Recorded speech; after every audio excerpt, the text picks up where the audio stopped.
कर ये पता लगाएगी कि ड्रग्स से हुई कमाई का पैसा कहां-कहां रूट किया गया। साथ ही 7,600 करोड़ के कोकेन के मास्टरमाइंड वीरेंद्र बसोया पर ईडी शिकंजा कसने की तैयारी करेगी। वीरेंद्र बसोया दुबई में बैठा हुआ है। तो केस दर्ज करने के बाद ईडी ने यह कार्रवाई शुरू कर दी है। दिल्ली, एनसीआर, मुंबई में कई ठिकानों पर ईडी का ये छापा पड़ा है। पूर्व कांग्रेस नेता तुषार गोयल के ठिकानों पर रेड देखने को मिली है। 7,600 करोड़ की ड्रग्स बरामद की गई है।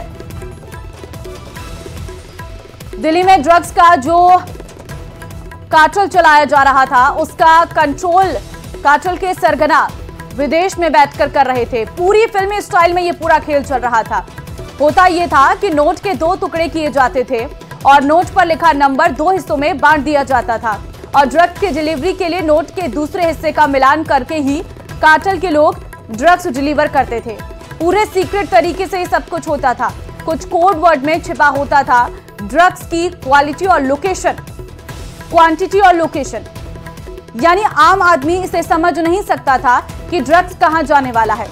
कार्टेल मेंबर कंसाइनमेंट आने पर एक्टिव हो जाते थे और विदेश में बैठा जो आका था वो ये तय करता था कि कार्टेल का कौन सा आदमी क्या काम करेगा। ड्रग कार्टेल को जो है वो बातचीत के लिए पेड ऐप का इस्तेमाल करता था।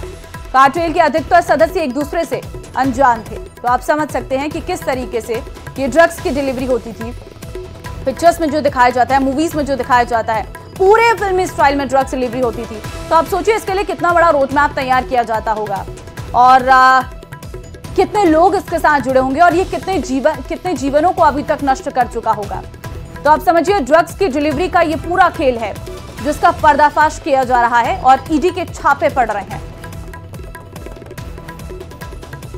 तो ड्रग्स के खिलाफ मुहिम और तेज होगी। एनसीबी जल्द भारत के कुछ राज्यों में अपनी नई यूनिट शुरू करने जा रही है ताकि ड्रग्स के खिलाफ तेजी से कार्रवाई हो। ड्रग्स के खिलाफ भारत सरकार की मुहिम में केंद्र सरकार का यह बड़ा कदम है।